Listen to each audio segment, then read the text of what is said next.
সেখানে করব প্রবেশ। কাচের মতো স্বচ্ছ নদীতে ধায় বয়, তার দুই পায়ে দাঁড়িয়ে জীবন বৃক্ষ রয়। 12 মাসে 12 রকম ফল যে দেয়, সে জীবন বৃক্ষের পত্র যে আরোগ্যতার নিমিত্ত। সেখানে নেই রাত্রি ও অন্ধকার, থাকবে না শোক সন্তাপ চোখের জল, থাকবে না দুঃখ কষ্ট ব্যথা বেদনা মৃত্যু ভয়, লাগবে না কৃত্রিম আলো বা সূর্যের আলো।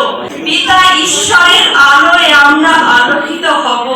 সেখানে করিব যিশুর মুখ দর্শন, সেখানে থাকিবে ঈশ্বরের ও মেষশাবকের সিংহাসন।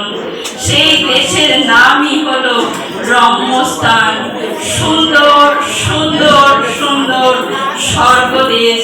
ধন্য আমরা, সেখানে করব প্রবেশ। Hallelujah, amen.